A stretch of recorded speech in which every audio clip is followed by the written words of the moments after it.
Un tagad aicināšu uz noslēguma diskusiju ekspertus par to, kā mums ir gājis šajā projektā, kādas ir atziņas.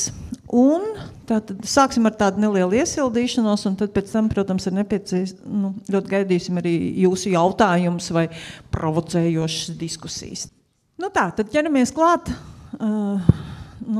Tādai es gribētu cerēt atraktīvākai daļai, kaut gan paldies par jautājumiem arī visiem lektoriem.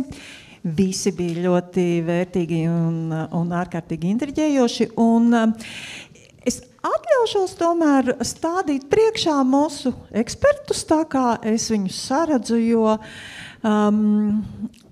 es ar šo projektu esmu diezgan ilgi kopā bijusi un ceru, ka arī veiksmīgi mēs viņu noslēgsim, lai pēc tam turpinātu atkal kaut ko jaunu un interesantu. Un tāpēc šodien jūsu iztaujāšanai, vispirms, protams, manai, bet pēc tam arī jūsu iztaujāšanai ir mums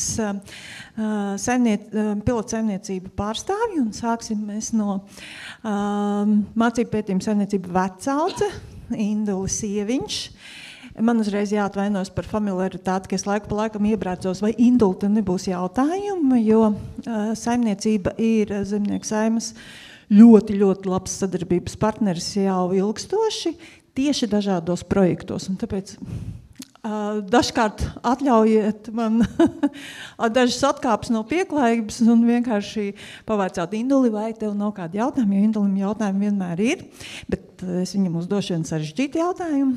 Tad šodien mūsu viesis ir Jānis Ločmelis, kas gan nav projekta partneris, bet ir mūsu Zemnieku saimas ļoti labs partneris politikas veidošanas jomā. Un tev šodien būs tāda sarežģīta situācija. Tev tā kā būs mazliet arī klātesošiem jāpastāsta par to politiku, caurvijot, caur skābarību. Tātad piena loģistika, padomas priekšsēdētājs.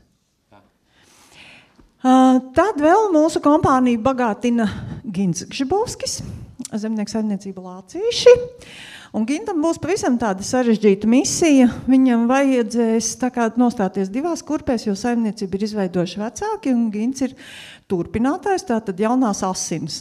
Tad tev visu laiku tagad būs jāpiedomā pie tā, ko jaunās asinis darīs savādāk nekā iepriekšējās iestrādnes.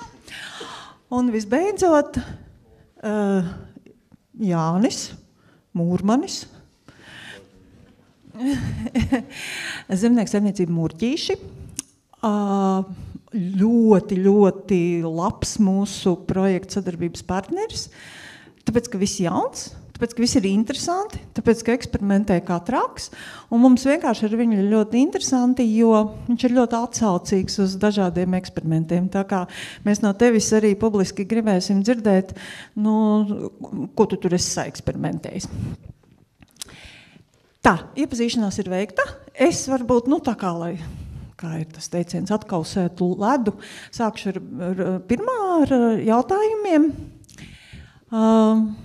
Un pirmais jautājums būs Indulim. Un viņš varbūt mazliet izklausīsies tāds skarbs projekta kontekstā. Tātad liela saimniecība pie 2000 hektāriem.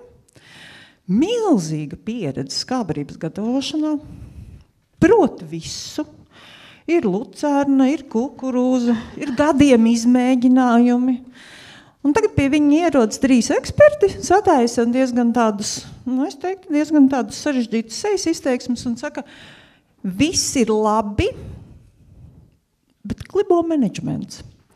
Indul, kā tu tajā brīdī jūties, ka tev ienāk tavā sētā, cilvēki no malas un saka, it kā viss ir, bet tomēr, kaut kas pietrūkst. Vai tu vari mums tagad izstāstīt, kāda bija tava pirmā reakcija? Vai tu uzmeti lūpu, vai tomēr ātri galvā pārdomāji, kas ir tās lietas, ko eksperti ir pamanījuši? Un kas ir tas, ko no šī aizrādījuma tu vari realizēt īstermiņā, ilgtermiņā, un kas ir pilnīgi skaidrs, ka neiespējama misija? Pirmais liekas tāds bišķi tā kā vainojums, tāds, mums te visus ved un rāda un lielās, ka mums viss labi. Ir lietas, pirmā lieta, kas ir problēma, tas ir cilvēciskais faktors. Un te es varbūt sākšu ar to bišķi solīt atpakaļ. Pašā sākumā bija, kad es tikko ierados saimniecībā, vislielākais trakums bija tas, ka tas, ko tu stāsti, neaiziet tālāk, vai tas, ko tu prasi, visi saka, to nevar izdarīt, tas nav iespējams. Un šeit viens no tiem risinājumiem ir paaicināt cilvēku no malas. Sākām mēs bišķi domļi, varbūt arī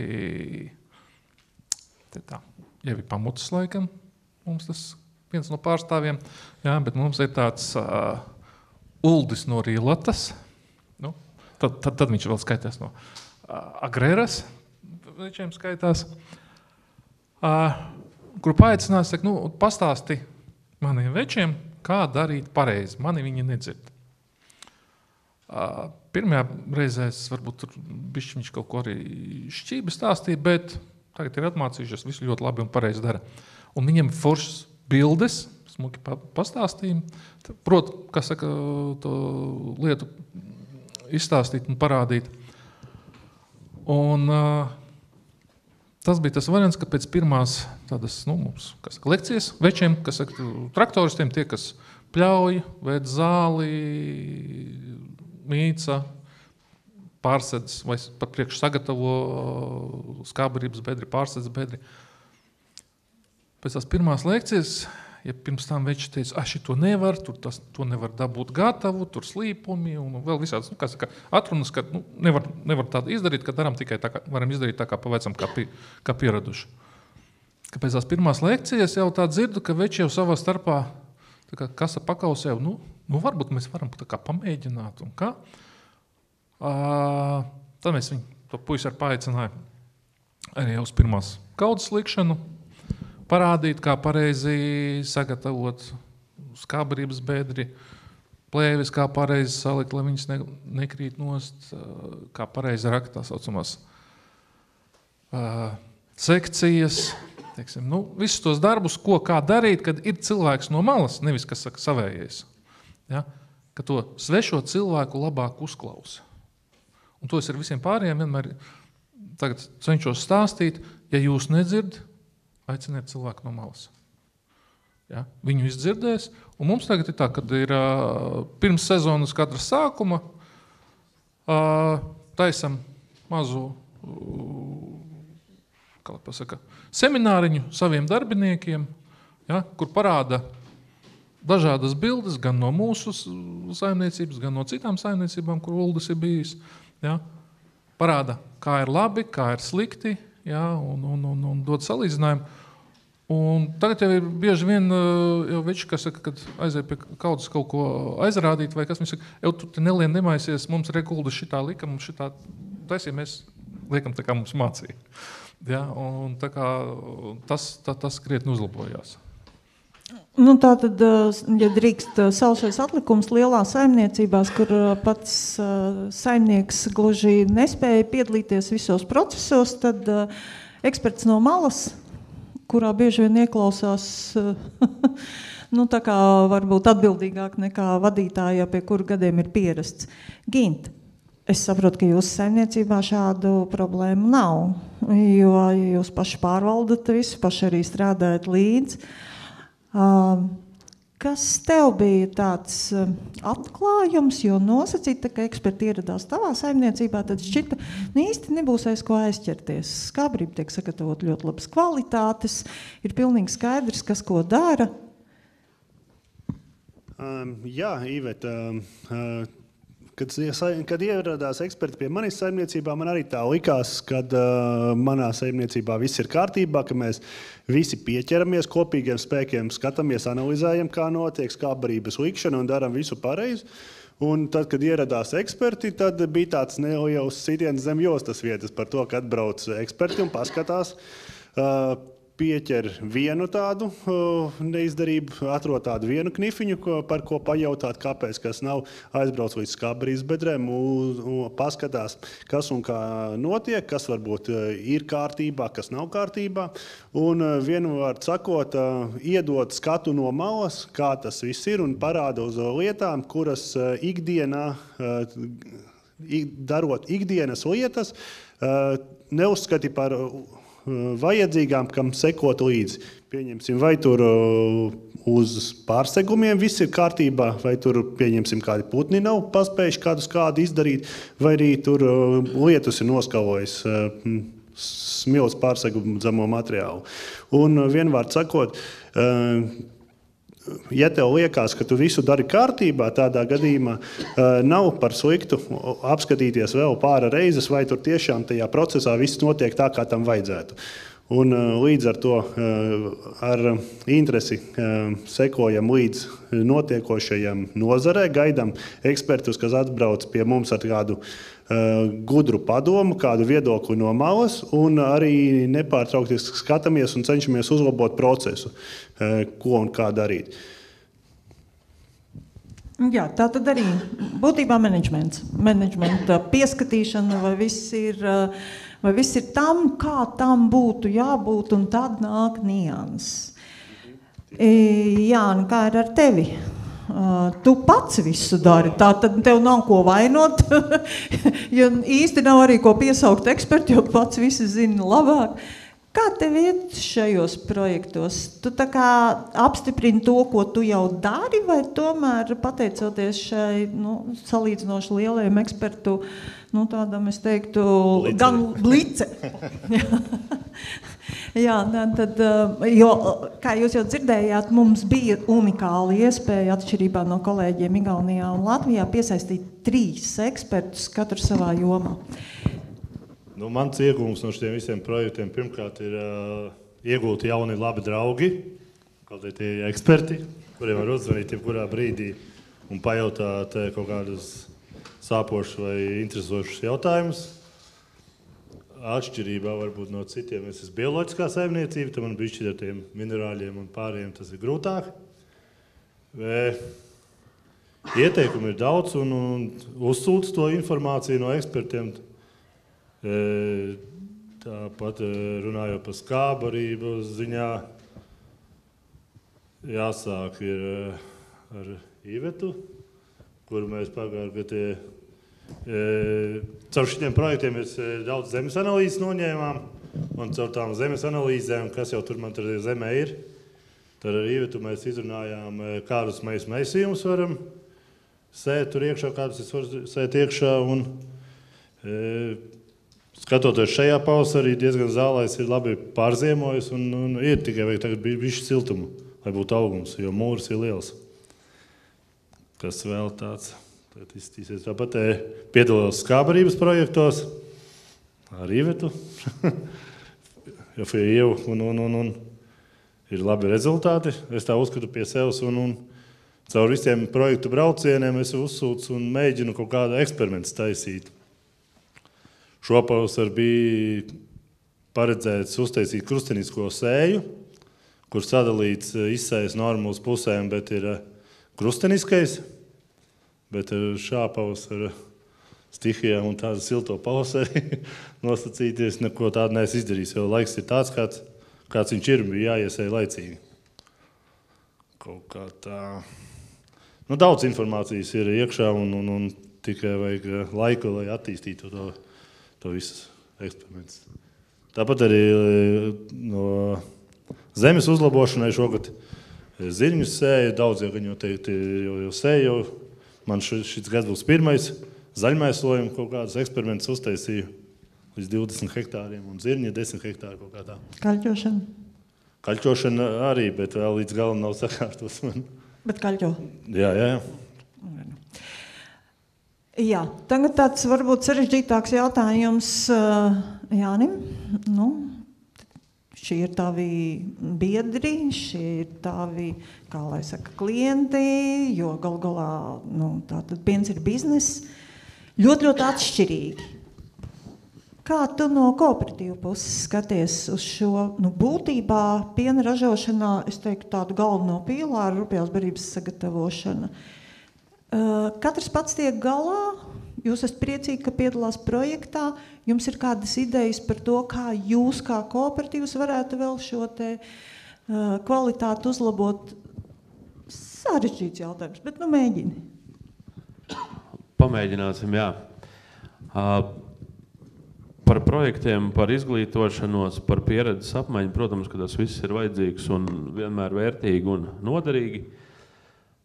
Tikai pašiem saimniekiem, kas darbojās lopkopībā, jāturpina šī nozara tā kā pacelt, paskatīties uz viņu no tādas pozitīvās puses un no tām iespējām, ko mēs varam gūt. Jo mums Latvijā nav daudz šo tādu izēvielu vai dabas veltes, no kurām varam kaut ko saražot un arī kādus eiro varbūt nopelnīt. Pamatā tā tad mežs un zeme. Tad nākošās divas lielās lauksaimniecības tās grupas būtu augkopība, graudkopība. Un, manuprāt, kad tuvākajos gados, tuvākajā nākotnē lopkopība ieņems vēl būtiskāku lomu šajā segmentā. Jo mums ir, ja šodien paskatāmies ārā, tad, manuprāt, brīnišķīgi laikapstākļi priekš zāles audzēšanas un lobrības sagatavošanas, ja to mēs uztveram kā izēvielu, ar ko pabarot dzīvnieku. Un šīs tendences, ko mēs redzam arī no kooperatīvu puses, kas ir no dažādiem semināriem, informatīviem un materiāliem, ir tas, ja mēs redzam, ka no šī lauksaimniecība un piena lopkopība, kas nav nebūtu vienkārša, tad šobrīd viņa nedaudz šī ražošana pārvirzās no centrāla Eiropas uz ziemeļu daļu, kas dod arī mums tādu iespēju šo nozaru attīstīt un skatīties uz viņu perspektīvu. Jo mums ir pieejama pamat izēviela, šie resursi, kas ir vajadzīgi, lai saražotu zālāju, zāles skābarību, kukurūzu, un tādēļ mums šī lokācija un pieejamie resursi ir vērā ņemami. Tas, kas atliek mums darīt, ir mācīties, lai mēs to efektīvi spētu izmantot, apsaimniekot, un tāpēc saimniekiem būtu jānāk kopā, jāklausās un jāmēģina katram priekš sevis atrast to īsto recepti, ka varbūt ar šo lopkopību, gaļas lopiem, mums ir jābeidz to uztvert kā kādās kategorijās kā dzīvesveidu, bet mums to jāsāk uztvert kā biznesu, ne tikai pienā, bet arī gaļas lopos, un ka tas jānostāda ir kā biznes, līdz ar to cilvēki un šie saimnieki spēs paskatīties tā racionāli, sākt sadarboties, sākt ar kaimiņiem runāt, un visus šos iegūmus mēģinās atrast. Paldies par tādu, es teiktu, ļoti labu politisko kopsavilkumu. Kopā un izglītojoši, tas vienmēr ļoti labi sadara.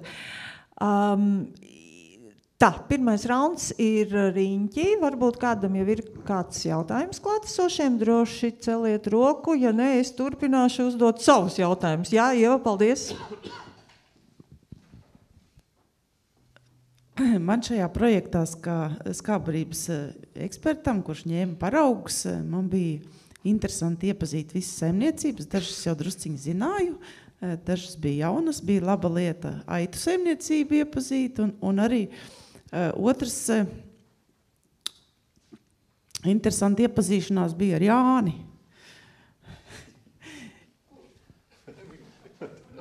Projekta Jāni. Projekta. Ar pilotu. Man ļoti patika viņa attieksme. Es domāju, ka es vedīšu kādus arī mācīties pie viņa. Jāni, vai tu vari izstāstīt savu tehnoloģiju, kā tu taisi zāles skābarību rituļos? Kāds tavs princips, jo ļoti daudziem, kas taisa rituļos, būtu vērts pamācīties? Ar ko jāsāk? Ar pļaušanu vai sēšanu? Ja? Pļaušanu. To tehnoloģiju es daudz iemācījos iepriekšējā, kad pirms saimniecības dibināšanas strādāju saimniecībā. Un no turienes daudz ko bišķi ieguvu iekšā. Un daudzi uzskata, ka to nevajag darīt, bet es piegāju tai lieta un es domāju, ka diezgan labi rezultāti. Mans tā doma, tā skābarības ietīšana rullī vajag pēc iespējams ātri, jo daudzi uzskata, ka nopļauj tur kādas 3 dienas pažāvē uz lauku un tad tin ruļļos iekšā.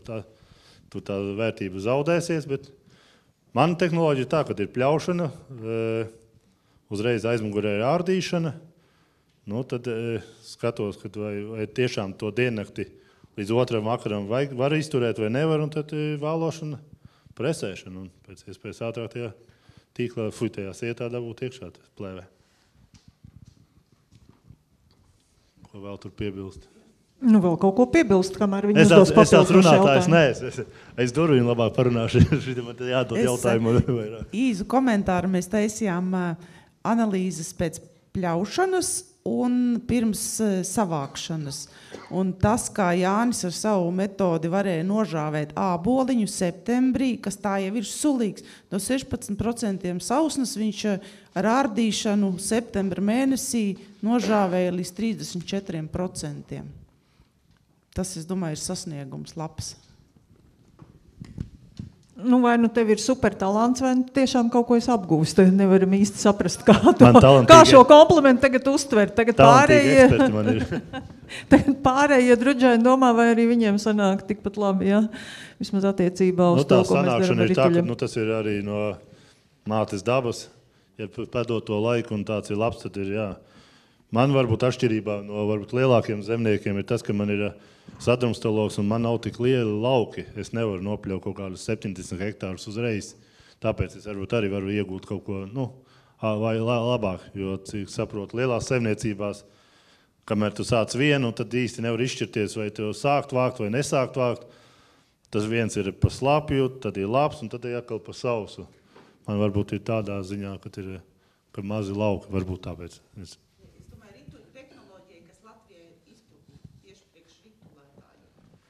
Jā, tā kā tie, kas klausīsies šo, tad vērts ir apskatīties uz saimnieku. Es gan nezinu, vai viņš tagad taisīs atvērtās fermu vizītes, kur varēs tagad pieteikties katrs, un viņš tur demonstrēs. Bet ņemot vērā to, ka mūsu tie, kas mēs laukos esam, paliek ar vien mazāk, tad acīm redzot, Jāni, tas tev ir nākamais biznesa case, jā. Sāc veidot atvērto saimniecību, jo no tevis ir ko pamācīties. Bet es gribētu aizķerties un drusciņi atvilkt atkal atpakaļ pie praktiskām atziņām. Jānis pateica tādu ļoti svarīgu frāzi. Mums ir pamats, mums ir zālāji. Šodien mēs ļoti daudz runājām par zālājiem un redzējām, cik grūti vai viegli iet somiem, kā eksperimentē igauņi, ko daram mēs. Un man varbūt ir jautājums jums nosacīt lielākām saimniecībām, kas nevis rituļstina, bet kas tātad veido šīs kaudzes vai tranšejas. Teorētiski viss ir skaidrs. Abiem jums ir lucerna, ļoti, ļoti produktīva zālāja, neatkarīgi no tā, ka jūs esat gandrīz 300 kilometru šī starpības starp ziemeļiem un dienvidiem.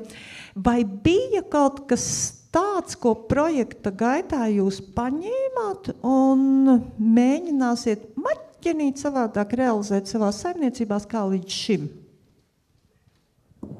Induli? Nē, viens ir par tiem ārdīšanu. Jā, man pat tā grunams, viņš saka, atkal atbrauca tā zāļu tante. Un man nodeva, ka es kaut ko nepareizi daru. Jā, bet ir tādas lietas, ko mēs arī šeit esam tā piefiksējuši, kad reizēm ir tādas dīvainas lietas, kad teiksim tā, sliktākā zāle iedot to labāko skabrību. Un te tā dīvainība tāpēc, ka tad, kad tā zāle vai teiksim, tas potenciālā masa liekas, ka būs sliktāk, ka būs ziepes, tad jūs tai zālē pievēršat lielāku uzmanību. Jā, teiksim tā, bišķi ielija vai tur kaut kas kavējās, tur bija pa vidu, kaut kādas problēmas, tur to kaudzi uzreiz nevarēja vienā piegājienā taisīt. Tad tie atkal no somiem bišķi, kad ir pamācies, kad viņi nelieto bioloģiskos konservantus. Mēs arī vai nemaz nav konservanti.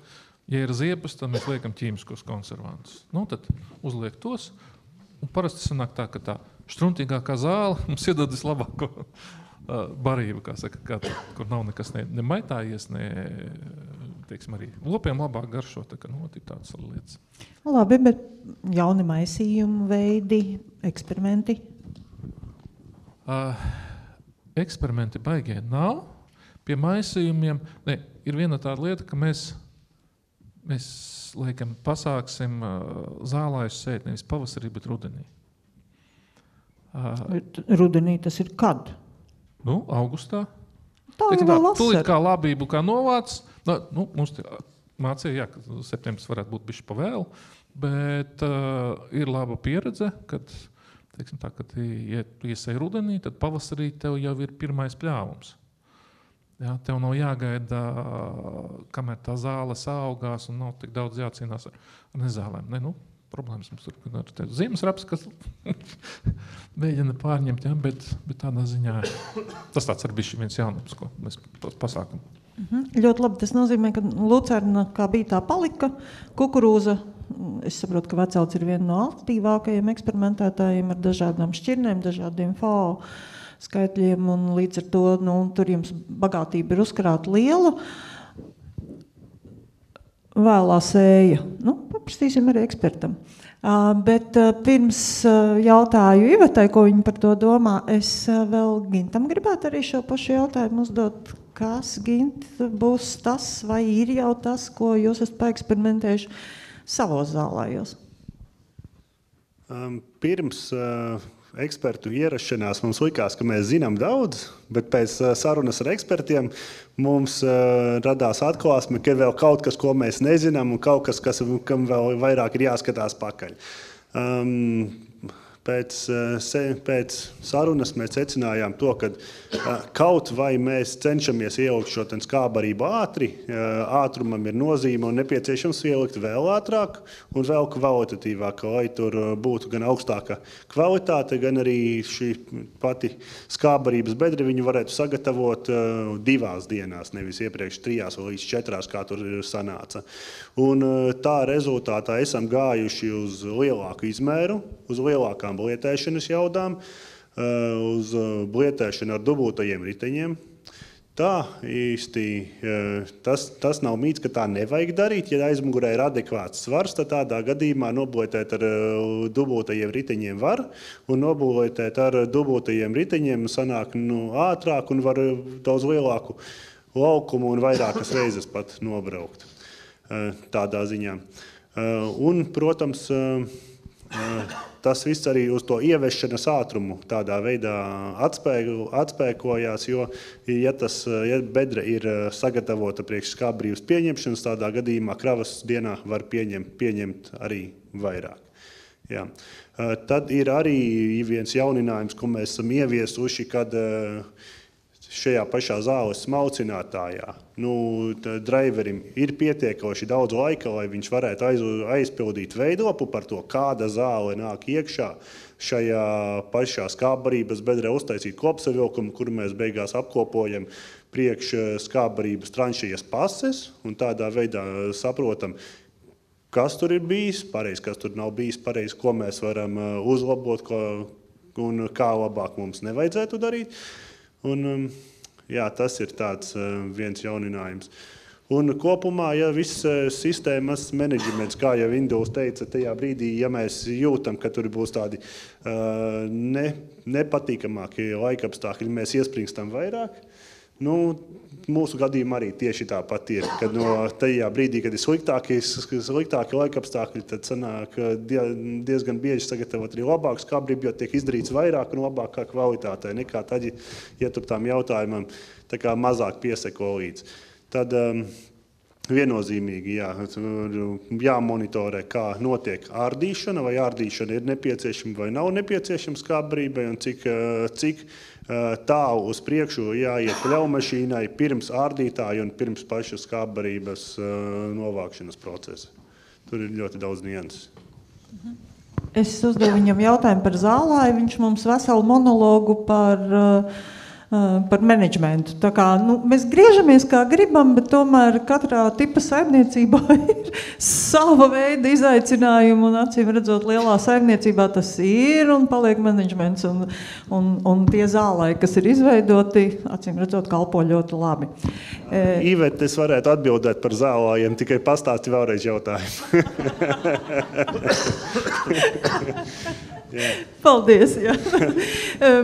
Jāni, tu un zālāji, cik viegli vai grūti ir mainīt bioloģiskā saimniekošanas veidā zālāju tipu, ņemot vērā gan to, kur tu atrodies, gan augsnes, gan arī šī te augšņu iekultivēšanas pakāpe. Cik tev tas viegli vai grūti nāk? Cik grūti ir viegli. Vieglāk ir tagad, es saku, pēc šitiem projektiem, ka nav jādomā, ko tur likt iekšā un ko, un tad var sarunāt. Turpmāk, es domāju, būs ar Latvijas šķirnēm, būs lielāka sadarbība un iekultuvēt. Manā pusē ir tā, ka es daudz zemes iegūstu jaunas, un kur jau ir noblietēts, kur ir jāzāģē krūmi vispārējais, un tajā izsūktā zemē, kā varētu ir. Un tagad es šogad mēģinu to zaļmēslojumu, jo kultsmēs man nepietiek priekš tā visa. Tā zālā ierīkošana ir tā, ka es izvedu kultsmēslus ziemājus un tad pavasarī sēju zālāju. Bet šis gads arī būs eksperiments rudens sējai, kur pēc zirņauzām tiks sagatavot skābarība, jo bažas māca, ka te šogad nevarēšu savākt skābarību. Tik daudz, cik vajag. Nezinu, kāpēc man tādas domas ir. Ar šo pavasari vienmēr jāstreso kaut kā, bet beigās iznāk, kad vēl septembra beigas var vēl pļaut kaut ko, ja laiks atļaujās. Un tad pēc tā slāpekļu piesaistošo tas ir zirņi, lai ielabotu augsnes. Un, ja ir ielabotu augsni un pietiek tie minerāli vielas un vispārējais, tad arī zālājs būs labāks. Bet tā, ir tā, ka ir vietas, kur ir māls, vienā augšā māls, ir otrā lejas daļā ir kūdra. Ir, jā, bet cenšos tagad, es saku, pēc šitiem pāris gadi ir tā, ka ir prieks skatīties, sevišķi tagad šis pavasaris pēc pagājušās ziemas ir zelmenis, ir riktīgs kā mūris. Tad labi, tur būs ganības. Man tā kā, bet, prieks skatīties uz to zālāju masu, kas tur būs. Tātad tavs ieguldījums attaisnojās. Tas liekas pulvas. Es skatos ar to pozitīvi. Pozitīvi. Jā, atkal tāds zināms, politisks jautājums. Kā ir ar taviem biedriem? Kā tu jūti? Ir atrastas pamatvērtības, ar kurām strādā un vairāk ir gatavi kārtot menedžmentu, vai tomēr gatavi eksperimentēt, veidot jaunus maisījumus, meklēt jaunas kultūras? Kā tev no malas izskatās? Es saprotu, ka tu varētu arī par savu saimniecību stāstīt, bet nē, šoreiz kā tas no malas izskatās? Droši vien, kad eksperimenti notiek katru gadu, un it sevišķi tad, ja kaimiņam kaut kas ir sanācis labāk nekā pašam, tad ir tā vēlme saprast, kas tad tur bija. Bet, manuprāt, vairāk saimnieki pievēršās tam, lai pienācīgi sagatavot šos tīrumus, sagatavot zālāju sējai, samēslot, saplānot, kā notiks zālāju novākšana un arī mēslošanas tie procesi. Un eksperimentiem, droši vien, ka daļa ļaujās, ņemot vērā iepriekšējos 2 gadus, kad bija problēmas ar sagatavošanu, tad 2 gadus apakaļ droši vien daļa no saimniekiem, tajā skaitā arī mēs paši bijām priecīgi, ka vispār varam kaut ko novākt un savākt. Un tajā brīdī arī sākās eksperimenti, kad tiek sēta kāda graudauga vēlāk, varbūt ar cerību, ka kaut ko varēs nopļaut papildus zālē un tādā veidā. Bet man liekas, vairāk šobrīd ir tas, kad ir menedžments saplānot šos darbus, kā atrisināt raiti un eksperimenti, protams, skatoties, ko dara kaimiņi un parunājot, kā viņiem veicās ar tām lietām, ko ir darījuši, lai mazāk jākļūdās varbūt pašiem. Nu, šī man ir milzīga mīkla, kurā brīdī uz kurien pierinieki skatās. Man vienmēr ir licies, ka eksperimentē tad, kad ir labs gads, tad, kad beidzot ir nodzēsti visi parādi, kad ir sajūta, ka var dzīvot, ka tad metās iekšā eksperimentos. Nē, izrādās, ka daba piespiedu kārtā. Bet es gribētu izmantot izdevību un pavaicāt mūsu zālaugu. Kā viņš tev nodēvēja par zāļu tantiņu? Jā, tu varēsi veidot savu konsultatīvo dienestu. Jā. Mēs jau kuro reizi dzirdam šo stāstu par nevis pavasara sasteigto sēju, bet tā kā, es neteikšu, ka tā ir rudens, tā ir vēlā vasaras sēja. Ja, kad šad tad mums mitruma pietiek un varbūt, ka tu kā eksperts vari pastāstīt, kādas tev ir sajūtas, ka tas pavasars tiek pārcelts uz vasaru. Un vai tu savā praksē esi redzējusi gan tādus labus piemērus, vai kādi varētu būt neizdošanās riski? Šausmīgi daudz jautājumu, bet Jāceļās kājās, vai drīkst sēdēt? Tad tev varbūt uzsūtās, ja tu Sorry, tad es tagad nezinu, varbūt apsēsties. Es gribu piesaukt savu iepriekšējo lekciju par to, ka viss jaunais ir labi aizmirsts vecais. Sēja visas vasaras garumā un vasaras otrajā pusē ir veca kā divritenis. Tā ir klasiska zālāju sējas tehnoloģija, kuru mēs pazīstam jau vairāk kā 50 gadus. Vienīgais ir šie te termiņi. Par šo jautājumu es runāju ar putām uz lūpām kādus 3-4 gadus atpakaļ, kad es pati ar visām savām zināšanām ieperzos kā circenis pelnos. Vecie raksti, vecie agronomi, vecā pieredze saka, kad zālājus mēs sējam visas vasaras garumā līdz apmēram kaut kādam 15. 20. augustam. Mūsu klimats paliek aizvien siltāks. Ziemājus mēs sējam nevis septembra sākumā, bet septembra beigās un oktobrī, un, protams, zālājus tieši tāpatās. Nevis līdz kaut kādam 15. 20. augustam, bet sējam mierīgi augusta beigās un pat septembra sākumā. Līdz pienāk viena tāda reize, kad ir augsts pavasaris. Tagad es neteikšu, kurš tas gads bija, ka nesamelojos, vai 22. vai 21. Nav svarīgi. Bija tas vēlais augstais pavasaris, un mēs paši, izmēģinājumus, kur ir tauriņzieži, āboliņš un lucerna, iesējām, teikšu godīgi, 30. augustā, vai 1. septembrī, tur tas vairs nav svarīgi. Uznāca vēsais pavasaris, un ko dara tauriņzieži? Viņi ir ļoti, ļoti nelaimīgi. Rudenī viņiem arī rudenis uznāca diezgan ātri. Tauriņzieži labi nepaspēja sacerot, pārziemot, visi pārziemoja, bet kas notika pavasarī? Pavasarī bija vēss, stiebras galas gāja uzvaras gājienā, un maisījumā, kurā ir 50% pāri tauriņzieži, ražā mēs atradām labi, ja 30%. Tātad visu mēs varam darīt, tomēr neaizmirstam par vecām grāmatas gudrībām. Un tāpēc tagad es visiem saku, jā, sējam, bet ja ir tauriņzieži, tad ievērojam termiņus 15. 20. augusts. Protams, pie visa šī, neaizmirstam par klimatiskajiem apstākļiem, nesējam vasaras vidū, tad, kad ir sauss un zeme ir cieta kā akmens. Protams, te jāskatās, kāda ir augsne, kāds ir klimats. Bet šī prakse ir absolūti normāla un, es gribētu teikt tā, likumīga no agronoma viedokļa.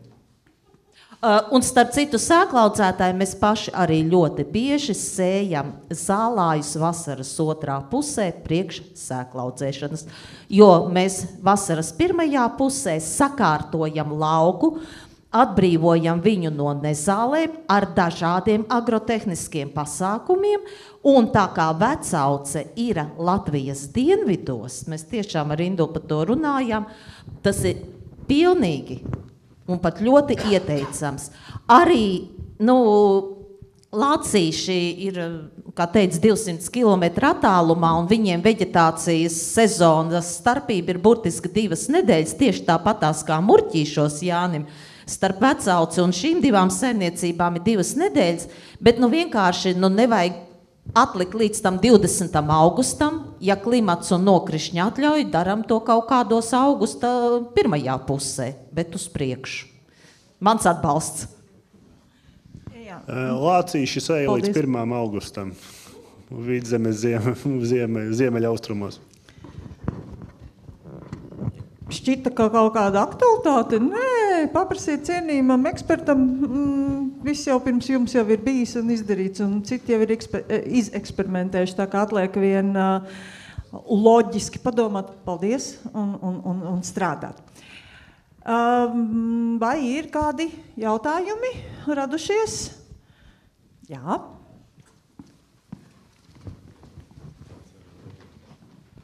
Man ir, es domāju, tāds joprojām aktuāls jautājums. Tas gan jau tāds pamazām sāk jau nobružāties. Mēs katrā prezentācijā varējām dzirdēt kaut kādas iezīmes, ka klimats mainās.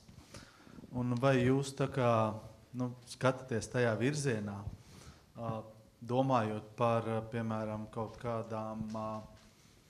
kādiem aizsījumiem vai, teiksim, kultūra augiem, kuri varbūt pašlaik mums vēl, tā kā mēs varam tikai eksperimentēt, bet, tādā Polijā, piemēram, viņi jau iet, tā kā pilnās burās, jo, tā pamazām izskatās, ka mums pienāks bišķītiņi siltāki apstākļi.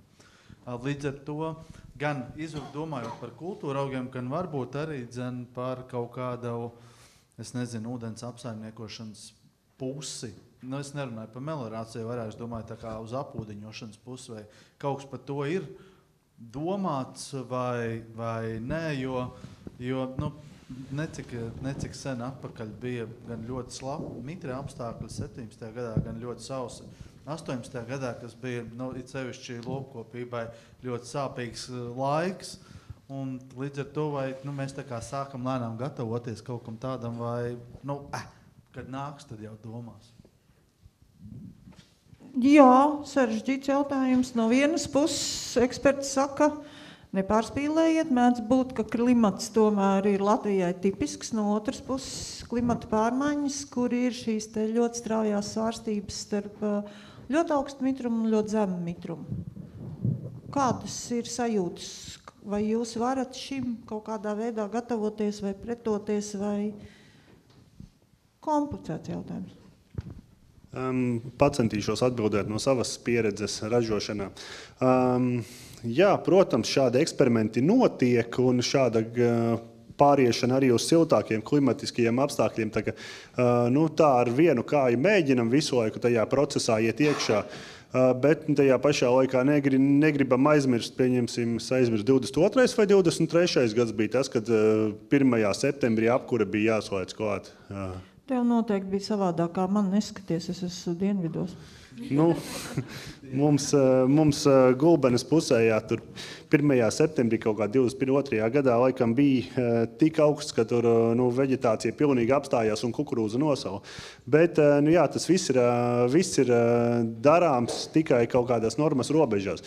Mēs saimniecībā arī pēdējos 3 gados esam pārgājuši uz garākajā FAO skaitļa kukurūzu, cenšamies ieviest ražīgākas šķirnes, tādas, no kurām var to pašu darbu paveicot ievākt nevis 40, bet 50 pāri tonnas. Plus vēl kādus pāri gadus atpakaļ mūsu pusē par 4 pļāvumiem runāt, tur īsti daudz nevarēja, bet pagājušajā gadā to jau mēs paveicām, mēs 4 pļāvumus nopļāvām zāles. Vienīgais tas ir viss ļoti atkarīgs no laikapstākļiem. Vai neatnāk tāds pusmēnesi ilgs augstuma periods, kā pieņemsim šobrīd ir atnācis, un to ar visiem saviem labajiem nodomiem neesi palicis kaut kur jaņos. Tāpēc, protams, tas viss tiek darīts tikai ļoti piesardzīgi.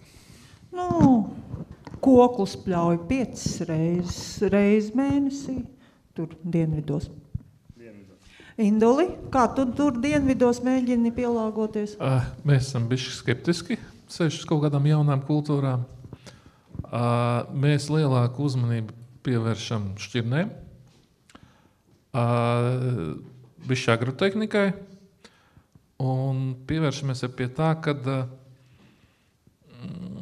mēs mazāk vairs ieklausāmies uz to variantu, viena tante teica, bet ja pie mums nav iznācis vai mūsu izmēģinājumos nav bijis, tad mums ražošanas laukā tas diez vai būs. Indula, šī bija ļoti netipiska piebilde. Mums tikko bija stāsts par kaimiņš. Jā, arī kaimiņš. Kas tev ar kaimiņiem? Ar kaimiņiem ir bijis visādi arī, kad, paskās, šito tā kā vajadzētu, bet ja tu nedari visu tā kā kaimiņš, tu vari iebraukt lielākās auzās. Tāpēc ir atsevišķas arī tehnikas vienības, kas liekas, kaimiņiem viņiem tur forši gāja, tu paliec savā laukā, nevēl neiet, ja? Un tāpēc man tur brauc arī visādi, kas grib kaut ko piedāvāt un tādus un šitādus, un viens aparāts, tie, kas patīk, mans nevar pacelt, ja? Pa dārgu. Tos, ko kā varētu, bieži vien, viņš neizdara to, ko vajag. Un ja vecais strādā tikpat labi vai labāk, tad paliekam pie vecā, bet... Labi, atgriežamies pie klimata pārmaiņām. Tātad pie klimata pārmaiņām es skeptisks. Jā, ir bijis domas, kā to ūdeni bišķi saglabāt, bet tur atkal ir, var rasties problēmas bišķi varbūt ar likumiskā lietā, ja, kad, ja mēs kaut kur gribēsim grāvi galā kaut kur uztaisīt kādu dīķīti vai, vietu, kur to ūdeni bišķi uzkrāt, par to mums var piesiet lietu, ja, ka ne viss tas ir likumiski un atļauts. Tā kā pie mums gāja cauri arī vēl viens arī Aiņa, kurēts projekts par regulēto melorāciju. Ar tikai aizdomājušies, kad, ja šitādi te sausumi pieturēsies, ka varbūt ir atsevišķiem laukiem, kur tā melorācijas sistēma pieļauj, kad varbūt kaut kur galos ir jāuzliek tās iespējamās regulācijas, tikai tur atkal cilvēciskais faktors, lai pavasarī, tad, kad ir daudz ūdeņu un jādabū tas lauks sauss, ka viņš ir jātaisa vaļā, jā, un pēc tam, kad palūdeņi nogājuši, ka tad tev jāparegulē tas gruntsūdens līmenis ar roku pašam. Bet, par to ir domāts. Tāds, kas jādraudzējas ar bebru. Tas var uztaisīt līmeņus augšā. Ja ir vēl, mēs varam dažus tev aizdot. Personīgi es arī tā par ūdeņiem neesmu tā domājis, bet par zālājiem ir pabraukts arī pa ziemeļiem, pa turieni, bet arī kaut ko jau eksperimentējuši, bet šobrīd nav tāds domas vēl. Caur ekspertiem tikai viss tas būs. Tu tā piesardzīgi. Jā, bet eksperimentēju. Jā, labi. Un Induļu balsīs saklausīju nākamo tādu 5-gadus uzdevumu kontrolētā drenāža. Diez vai ir tie bebri palīdzēs, tīpaši jau tur, kur jau ir reliefs, tur var ļoti liels nepatikšanas sanākt, bet tātad šajās te nosacīti plakanajās teritorijās būtu labi, ja kāds šādu eksperimentu uzsākt, un tad mēs pēc 5 gadiem varētu padiskutēt par to. Jāni, kā ir ar taviem biedriem, cik viņi ir aktīvi uz eksperimentēšanu klimata kontekstā? Klimata kontekstā. Brīnišķīgs klimats mums ir. Tu pirmajā teikumā teici. Par to visi priecājās. Bet, ja jautājums ir par, ko jau kolēģis uzdeva, par šo te sausumiem, mitrumiem, visu pārējo, droši vien, ka jāizdara tās lietas, kas ir mājas darbi, jāiemācās sakaļķot, jāsamēslo, jāsagatavo zemi, lai būtu šis te pamatiņš, un tad noteikti, ka tas arī palīdzēs pie kādiem sausumiem vai mitrumiem, kas draud. Ja nebūs tas pamats izdarīts, tad investēt apūdeņošanas sistēmās un tādās inovācijās, domāju, ka būs diezgan pagrūti tiem mūsu zemju īpašniekiem vai lauksaimniekiem, jo tas resurs jau ir tik, cik ir. Un varbūt tās pēc 10, 20 vai 30 gadiem būsim tik tālu tikuši, ka to varēsim jau brīvāk darīt. Bet līdz tam droši vien, kad ir jāmeklē kāds risinājums un kādam jāuzņemās tā eksperimentēšana. Bet pamatlietas tātad tas, ko nosauca. Augsnes auglības kāpināšana, kaļķošana tur, kur nepieciešama. Un, protams, meliorācijas sistēma uzturēšana, lai nav pretējs efekts. Par to mēs esam vienojušies. Skatos vēl kādam, varbūt ir kāds ekspromptam jautājums. Ieva? Ja var īsu komentāru un aicinājumu. Pavisam īsi. Es darbojos, mans darbs saistīts ar pienu lopkopību jau 27. gadu. Latvijas lauki paliek tukšāki. Skolas slēdzam. Tā nav unikāla Latvijas situācijā, visā pasaulē lauki paliek tukšāki. Bet, ja runājam pa pienu lopkopību, tad pienu lopkopības saimniecības ir tās, kas tomēr paliek un dzīvo laukos. Pēdējo gadu laikā es redzu, kā nelielās saimniecības ir izglābuši no likvidēšanas slaukšanas roboti, 1 līdz 2 robotu saimniecības. Un nākošais, ko es redzu, kā jautājumu, ko vajadzētu risināt, mums pietrūkst pakalpojuma lobarības sagatavošanā. Es domāju, ka tā ir noteikti laba biznesa iespēja nākotnē. Ja kādam negribās ar saviem lopiem strādāt, bet patīk darboties ar tehniku, ir labas iespējas šo pakalpojumu piedāvāt, attīstīt. Es domāju, ka biznesa būs, tikai parasti pieredze rāda, ka nav labi tas, ja to dara kā paralēli savai saimniekošanai. Tā kā, tas būtu bizness tikai uz lobarības sagatavošanas pakalpojumu sniegšanu. Tas, es domāju, arī ļaus palikt saimniecībām, vairāk palikt saimniecībām laukos. Es runāju par tādām saimniecībām, kur ir līdz kādām 200 laucamām govīm. Paldies!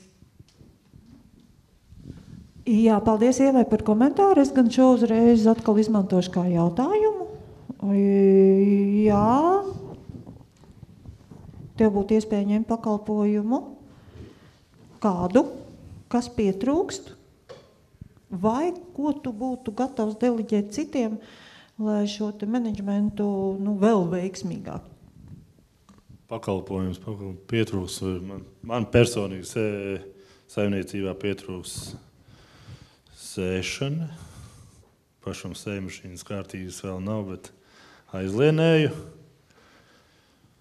Bet vai apkārt, es domāju, ka man nebūtu tāda pakalpojuma paņemšana, jo tās visas saimniecības, jo, ja ir saulēna diena, tad tā ir viena saulēna diena. Viņš pats savus darbus izdarīs un tad kaut ko pakalpojumus sniegs. Vai ne tāds jautājums?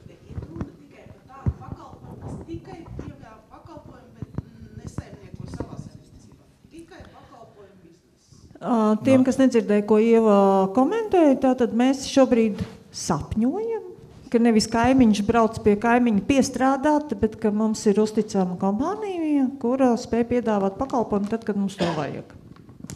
Neredzu savā pusē. Labi, pieņemam viedokli. Lielie?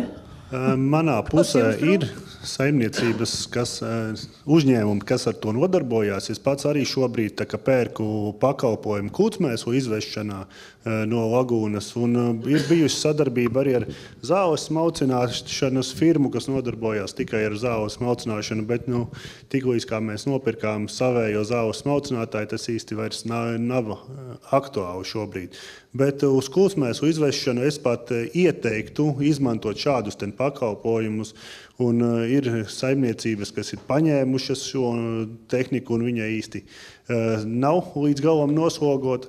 Jo tajā brīdī, kad ir jāved kūtsmēslu ārā, pašiem saimniecībā ļoti daudz darāmā darba, un šādu kontraktoru piesaistīt sanāk izdevīgi tikai kaut vai no laika viedokļa, jo tas darbs tiek izdarīts laikā. Un mēs esam šādā veidā sarēķinājuši, un piedāvājums ir, un ar to arī nodarbojamies šobrīd. Paldies par atbildi, Jāni. Viens interesants tāds gadījums bija, jo mēs arī paši kādā brīdī sniedzām pakalpojumus ar kādām idejām. Tas gan bija paralēli saimniecībai, bet vienmēr tā kā centāmies to izdarīt, un tad aizbraucām uz šo te pakalpojumu ņēmēju saimniecību un sniedzam šo te pakalpojumu, sadaram šīs te lietas, un tad nāk saimnieks, viņš klausies, redzēja to rēķinu, ko atsūtījot, baigi dārgais. Baigi dārgs tas pakalpojums ir tā, ka jums taču drusku tos ciparus kaut kādus. Un forša diena silta bija, stāvējām ārā, runājāmies pagalmā, un tad, lai nonāktu pie kaut kāda kopsaucēja, es saku, bet tā rituļpresa, kas tev stāv tur starp tiem mozoliem, tā tev ir ejoša, to viņi var darboties vai ne? Ne, tā neiet. Saka, tā savācēja piekaba, kas tev pie sētas tur stāv, tu jau taču varēji viņu pieāķēt klāt, braukt un tev būtu lētāk. Ne, tā ir saplīsus, tur darbinieks iebrauc, ierauga kaut kādu iekšā tur un neiet viņa. Saku, bet varbūt tās tad ir tas kopsaucējs mums varētu būt tāds, ka nevis mūsu tas pakalpojums ir dārgs, bet tavs kā saimnieki tās iepriekšējās izvēles varbūt tās nav bijušas tās īstās, kas beigās sasummējoties, cilvēkam jau vienmēr ir tāds netikums vai paradums vai sevis mierināšanai, ka mēģinam atrast kādu, kas cits ir bijis kaut kur vainīgs. Tad šajā gadījumā par pakalpojumu ir tas, ka droši vien mazāk saimniekiem mēģināt kļūdīties uz kaut kādām tehnoloģiju izvēlēm, un skaidrs, ka mēs Latvijā neesam unikāli pret pārējo pasauli, neatkarīgi vai mēs esam ziemeļos vai dienvidos, ja citur pasaulē cilvēki un fermeri spēj šo te pakalpojumu biznesu un pakalpojumu lietu nomenedžēt, tad es nekā negribu ticēt to, ka mums Latvijā tikai katrā saimniecībā individuāli saule spīd vai ir kaut kādi ārkārtas apstākļi. Tā ir mūsu pašu saimnieku mentalitāte un spēja darboties. Un paies kāds laiks, saimniecības meklēs pakalpojumu sniedzējus, un tad, ja nebūs, kur paņemt šos te pakalpojumu sniedzējus, tad nevainīgas nebūs vainīgas, bet šīs te saimniecības, respektīvi sev šobrīd kaut kādās pozīcijās šauja kājā, neļaujot attīstīties pakalpojumu sniedzējiem, jo tad, kad būs tāda nepieciešamība, tad viņi nav pieejami. Un tā ar šo te pakalpojumu sniegšanu. Un ļoti liela izmaksu sadaļa lopkopībā. Tu pavēri ļoti tādu plašu tēmu, medusmaizi tam, kāpēc mēs atrodamies šeit. Un ja kādam no priekuļu audzēkņiem vēl ir šaubas par to, vai viņam atradīsies vieta Latvijas laukos, tad izskatās, ka tie darbi vienkārši nav apdarāmi. Tikai atšķirībā no mūsu kaimiņiem, kuri var atļauties specializēties, mums jāpaturprātā tas, ka būs jāmāk skrūvēt gan tā presa, gan tā savācēja piekabi. Un tādējādi nodrošinot to, uz ko Jānis norādīja, mums šobrīd ir milzīgs vakums pēc jauniem spējīgiem cilvēkiem, kas spēja orientēties tehnikas klāstā. Man paudze sāk lēnām iziet no ierindas tie, kur savulaik trenējās uz padomju tehnikas un diezgan labi apguva šo prasmi. Tā kā visas iespējas un tas, ko Jānis ieskicēja, tad tas, ka šobrīd nav tas pieprasījums, vai viņš ir kritisks, tas nenozīmē, ka viņš nebūs turpmāk. Jā, šī bija ļoti labi. Indul, piedod, tu tā kā nedraudzējies ne ar vienu, līdz ar to es tev šo jautājumu pat neuzdevu. Šeit, diemžēl, tu nepareizi. Tu vairs, kā saka, neesi līdz kursā. Nē, protams, mums ir šķidramēslu izvešanai, mums pašiem savi agregāti ir, bet mēs ņemam pakalpojumu, teiksim, kaut vai to pašu šķidramēslu pievešanu pie lauka, jo tādā veidā mēs, ar kravas mašīnām, jo tādā veidā mēs varam tos mēslus dabūt uz lauka vismaz 2 reizes ātrāk. Un mēs arī brīžiem, teiksim, tad, kad mums tie laiki sakrīt ar pakalpojumu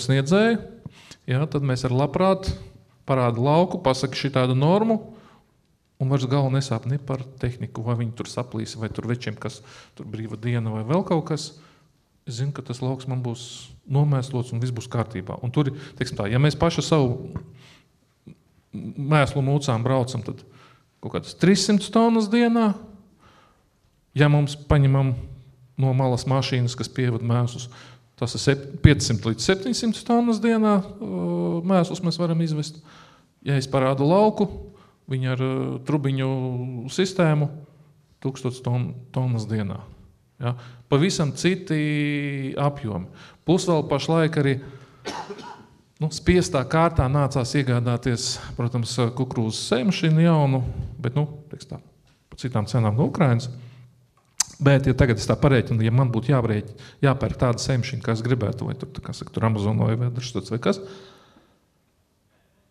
es pa tiem 100 000 uz saviem 220 hektāriem kukurūzu, es viņu nekad neatstīšu atpakaļ, neatpelnīsies. Tas nozīmē, ka mums pat nosacīt lielai saimniecībai jaunu tehniku nerentējas pirkt.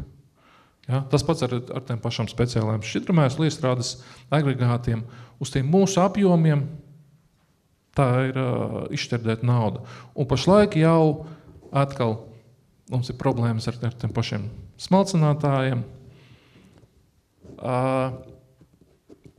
Rēķinot, kāda man būs amortizācijas un tekoša izdevuma un vēl kas, jauns smalcinātājs vai ņemt pakalpojumu, kuriem man vēl iedot garantiju, ka viņiem noplīsīs, viņiem būs cits agregāts vietā. Uz doto momentu man pat jau ir tā, ka vai man to dzelzi vajag. Ja, un šogad mēs smalcināšanai mēs ņemam pakalpojumu no malas.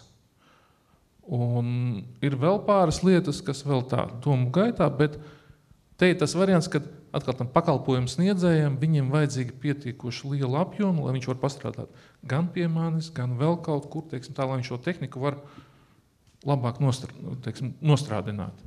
Tieši tas pats, kas ir ar kombainiem, ja, kas Latvijā arī jau nāk cauri. Ja, protams, katram vajag savu dzelzi mājās, ja, lai drošāk būtu. Jā, kaut kas ir jābūt, bet piemēram, tie paši kombaini arī jau Latvijā iet. Tā viņi tur no Spānija, Vācija, Latvija un aiziet uz Igauniju. Ja. Tā kā arī mēs jau kaut kur tur tiekam iekšā. Ja? Mēs paši uz kombainiem vēl ne, bet mums kaimiņi jau pāris tādā veidā ar kombainus arī izmanto. Ja? Tā kā pakalpojumi ir vajadzīga lieta, arī tāda pati lieta kā miglotāji. Mēs ar savu vienu netiekam galā tieši tad, kad vajadzētu. Otru atkal, kas brauks un viņš arī liekas agregāts kaut ko maksā. Zinu, ka ir pāris valstīs, kur tas ir normāls pakalpojums, kuru saimnieks nemaz tādu dzelzi pats nepērk. Viņš zina, ka man otrieku tur ir jau varbūt ilgtermiņa līgums. Ja, teiksim tā, man ir pirmā kārta vai mazākiem tur varbūt kaut kā pa tiem laikiem ieliek iekšā, bet tas ir lieta, kas varētu uz priekšu būt. Jo pie tā, ka aizgāja šķidrumēslu vešana, ja, kā pakalpojums, es arī varbūt esmu krietni labu laiku atpakaļ pie tā vainīgs, ka tāds bizness Latvijā iesākās. Tāpēc, ka interesējos un atradu dzirdīgus ausis, kas bija to gatavs uzņemties. Tad apkopojot Induļu skatījumu uz dzīvi, mums sanāk pilnīgi kaut kas cits. Un šis pakalpojums absolūti nav vajadzīgs mazām saimniecībām. Viņas ir pietiekami fleksiblas, pietiekami kompaktas, pietiekami spējīgas pašas tikt galā, bet lielām saimniecībām menedžmenta risināšanai tieši ir vajadzīgi pakalpojumu sniedzēji, kas ir šādi te aktīvi, spējīgi, kuriem tai vienīgajā saulainajā dienā tā tehnika nestāv, bet ir sataisīta. Tā kā es sāku saklausīt, ka tas tirgus mums varētu būt pietiekami plašs. Mazajiem jāsaprot, kad viņš to ieguldīto naudu dzelžos, viņš nekad nedabūs atpakaļ. Beigsies Eiropas finansējums un viss beigsies. Ja? Labi, ka tagad beidzot atļauj mazajām saimniecībām caur projekta līdzekļiem iegādāties lietotu agregātus. Jaunu nekad nedabūs atpelnīt atpakaļ. Tas iznāk tā, tu strādās nevis priekš sevis, bet tikai priekš bankas. Bet jebkurā gadījumā mums vajadzēs tos, kas prasīs saskrūvēt, jo ja jaunais kalpos vēl varbūt kaut kādu laiku uz garantiju, tad tas lietotajiem tur būs vajadzīgi prasmīgi skrūvētāji, tieši tāpēc, lai tai vienīgajā saulainajā dienā kaut kas kustētos. Paldies par... Var papildināt. Droši, vēl es arī pilnīgi piekrītu Indulim un oponēšu tev par to, ka šis pakalpojums, viņš daudz vērtīgāks ir tieši mazajām saimniecībām nekā lielajām saimniecībām. Lielās saimniecības, uzliekot visus papīra, mēs sarēķinām kaut kādus sausos atlikumus, kad tur sanāk, un lecam tajā vilcienā. Ar mazāka saimniecība šo lielo jaudīgo tehniku iegādājoties, viņa tiešām nemūžam nevar atmaksāties un paņem viņu uz kredīti, tad pakalpojumu izmaksu, tik daudz, cik tu samaksātu gadā par pakalpojumu, tu noteikti samaksāsi bankai tikai procentos gada laikā. Līdz ar to šādi pakalpojumi uz mazām saimniecībām ir nevis tādi kā nepiemēroti, bet tā ir tāda neapgūta niša Latvijā, kura varētu mazo saimniecību attīstību ļoti labi pavilkt uz augšu. Tādā veidā, kad arī mazāka izmēra saimniecības varētu strādāt ar progresīvām tehnoloģijām, kādas nodrošina šī lielā un jaudīgā tehnika.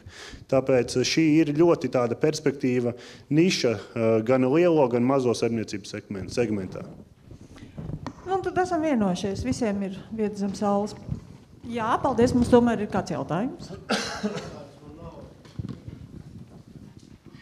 Varbūt no pieredzes, laikam es pārstāvēšu tos mazo saimniecību pusi, kad tā ir iespēja mazām saimniecībām pakalpojums, bet gan pakalpojumu ņemšanā, gan piedāvāt pakalpojumu.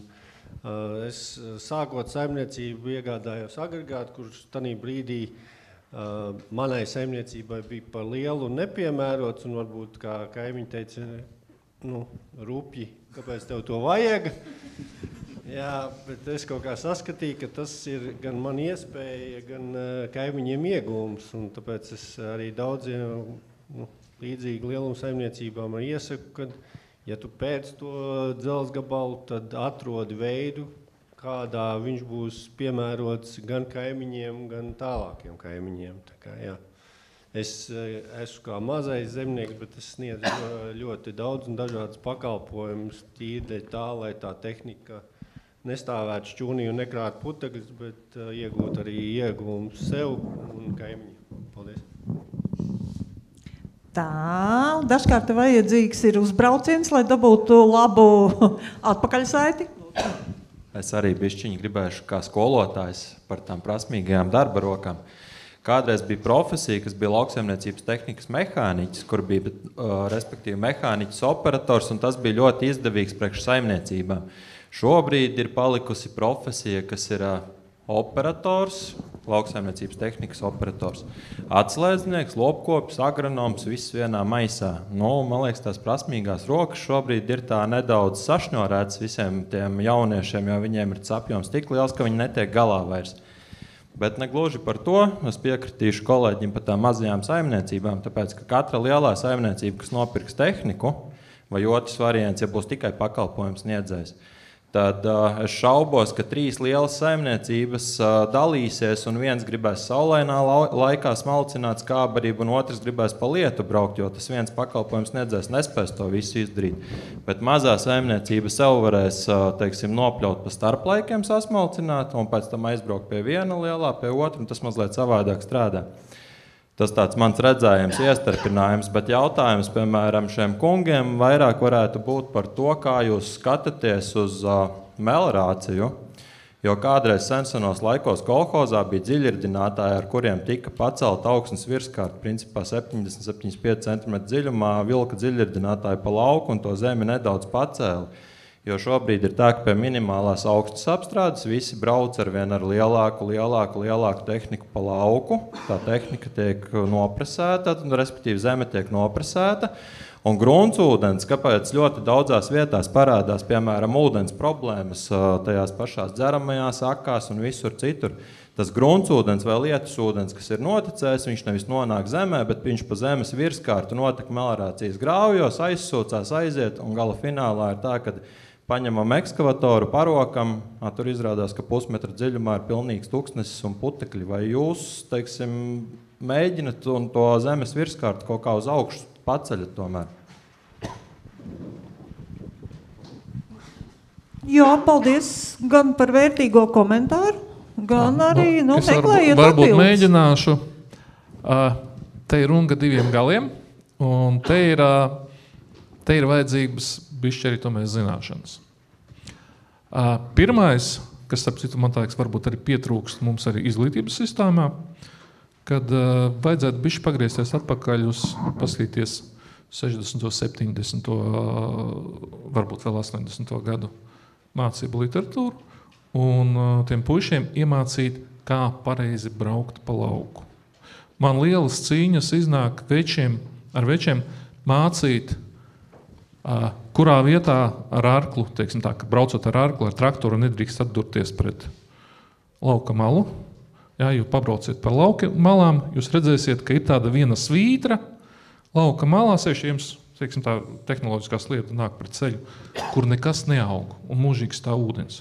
Tā ir nepareiza braukšana pa lauku, teiksim, pie augsnes apstrādes, jāiemācās braukt, teiksim tā, tikai taisni, vai teiksim tā uz priekšu, bez braukšanas atpakaļ, teiksim, pareizi mest cilpus, teiksim tā, ir jāapmāca tos pašus operatorus, kā pareizi kustēties pa lauku, kā braukt pēc graudiem pie kombaina, ja, nevis visu laiku vazāties apkārt, jāiemācās pareizi izmantot tehnoloģiskās sliedes, ja, tāpat arī to tehnoloģisko sliežu apstrādi pēc kombaina, pirms aršanas, ja, tāpatās ar dziļirdinātājiem. Mums ir pāris lauks, pēc tam nācies melorācijas sistēmu remontēt. Ja? Jo ir vietām, kur tās pats melorācija ir arī, ja nav tās viss labi zināms, ir 30 vai 50 cm dziļumā, tad var sataisīt lielākas ziepes. Tā kā ar tiem dziļirdinātājiem, tur jāstrādā tāpat kā tiešā sējā, tur ir vajadzīgs pirmais ir zināšanas, un pēc tam tikai to iet. Un arī visiem liekas, kā ar to dziļirdinātāju, da jebkuram piekabini un brauc, tur arī jāiemācās, kura puses braukt, ar kādu ātrumu, kā pareizi noregulēt, kādam tad dziļirdinātājiem jābūt, jā, jo es arī vecaucē saskaros, kad liekas, visi zina, veči arī jau it kā pieredzi, tu aizsūti tur ar dziļirdinātu uz vienu lauku strādāt, un viņš jau pēc pusdienas laika viņš zvana tā, kur man nākošais lauks. Es savā nodabā saprotu, ka viņam būs darbs šodienai un rītdienai, bet viņš jau pa pusdienu viņu pabeidzis. Ja? Tā kā arī ir jāiemācās darbus izdarīt pareizi. Ja? Un to sablīvējumu, to arī pirmais ir viņu neizveidot, un otrs ir, ja viņš ir uzlaust, tad jāsaprot, kur un kā, un varbūt agronomam ir biežāk ar lāpstu jāpastaigā pa lauku, vienkārši parakties bišķi dziļāk. Tā kā tas ir tāds komplekss jautājums, kur ir daudz zināšanas uz malu jāzina, kas, kur, kā. Jā. Paldies. Es saprotu, ka te tagad notiks ilgtermiņa sadarbība. Priekuļi brauks uz Vecauci. Nevis paskatīties, bet pastaigāt pa lauku un pastrādāt. Un man jau uzreiz galvā dzimst ideja, kur mums būs nākamais seminārs par reģeneratīvo lauksaimniecību. Gaidiet mūs pēc gada. Būsim, un tad tur gan mēs varēsim padiskutēt. Bet atgriežoties atpakaļ pie uzdotā jautājuma pāriem kolēģiem. Es arī kā bioloģiskais saimniecībā neizmantoju diskus, jau kādus 4 gadus, un strādāju vecajos laikos, bija tā kā bezdelīgi. Tie neskaitās lielie dzirģinātāji. Bet ar tiem Čīzeles, jā. Jā, viņš visā platumā tā kā nogriež un ar tiem strādāju. Gan pēc pirms aršanām, arī pat nediskoju zālājus, bet ar tiem nobrauc lēnā garā sabraukāju un strādāju ar tādiem, jā. Bet efekts taču ir savādāks, vai ne? Jā. Protams, tas ūdens virsū vairs nestāv, viņš ir, respektīvi. Jā, un arī, ja tu patās pagājuši tādā braunu braukāju, un braunu visi zālē, kas ir, kur tikai bišķiņi ir bedrīt, tur stāv ūdens, tur viss ir izslīts. Bet dažreiz arī nav vaina tajā, ka zeme neizsūdzās, bet tieši ar meliorācijas sistēmām, jā. Jo man te arī pārmet, ka es ko aizares ciet, bet izrādās, es viņu nevaru iestāstīt, lai paiet, jo tā meliorācija iet caur jaunaudzi, un tur viss kaut kas ir pieredzēts, jā, meliorācijas sistēmā. Labi, augsnes apstrāde, Ginti. Atbildot jūsu jautājumu, gribēju pateikt, ka meliorācija tas nav tikai augsnes sablīvētība. Tas ir, es uzskatu, ka Latvijā tā ir nenovērtēta lieta, ka meliorācijas sistēmas mums šeit ir pieejamas un jaunas meliorācijas sistēmas izbūvēt. Tas ir ļoti dārgs process un tās sistēmas, kas mums ir uz tīrumiem, tās ir jāciena, jāgodā un jākopī visu laiku. Un tas ir ne tikai tā kā braukšana ar smagām tehnikām, tas ir arī uzturēšana kārtībā šīs sistēmām, hidroloģiskā tā līmeņa sakārtošana, grāvju iztīrīšana. Un, ja sākam ar to, un tad vēl tur ūdens stāv uz šiem tīrumiem, tad ir jāmeklē vēl kaut kādas problēmas, vai tur nav kaut kādi defekti. Un citas aizšķiršanās ar to sistēmu. Jo pati augsne, viņa jau arī kā kapilārā sistēma laika gaitā izveidojās, un ūdens atrod vieglāko ceļu, kā no šī paša tīruma aiztecēt tālāk projām. Ja tur visas meliorācijas sistēmas tiek uzturētas kārtībā, viņas tiek koptas un regulāri apsekotas, tad tādā gadījumā šī pati augsnes apstrādāšana, tas ir nākamais, pie kā būtu jāķerās, lai šo jautājumu atrisinātu, bet pirmais jātur sistēmas kārtībā. Aini, skatos uz tevi. Paldies, tu esi labi pastrādājis. Pilnīgi saimniecība saprot, par ko runā. Es ceru, ka visi tā domāju, šis vairāk bija tā kā mazliet ampelēšanās. Jā, tu gan pateici diezgan precīzi, ko tu domā par augsnes auglību, kaļķēšanu, bet vai šeit tev vēl ir ko piebilst? Arām vienu jaunapgūtu zemi. Puisis atsūt bildi, ka meliorācijas trubas, sāras, tās māla trubiņas. Sākam skatīties, kas tur ir, aizbrauc apstīties, un ka problēmas tāda meliorācija pāraut un tā.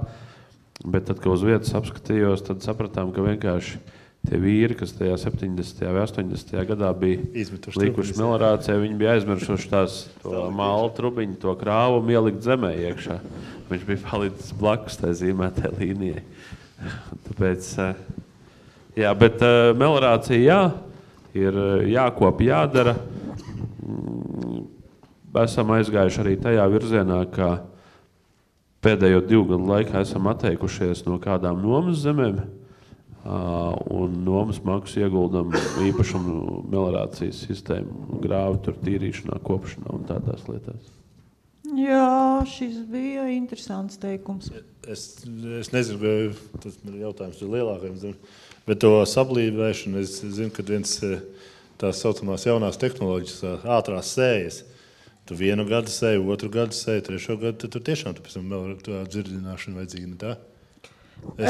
Stop! Tā būs reģeneratīvā. Cienījamie eksperti, mēs jau esam aizraušies. Es saprotu, ka šis topiks mūs interesē paralēli zālē vēl vairāk. Mēs esam pārnājuši visu laiku. Līdz ar to jums, tādam skaistam nobeigumam, skābrības ABC 3 teikumu. Pārējais jautājums. Ceļa vārdi jūsu izpratnē, skābrības ABC. Tikai 3 teikumi. Saņemamies. Izdarīt visu laikā. Jā. Pievērst uzmanību sīkumiem. Wow. Tur ir vesels stāsts.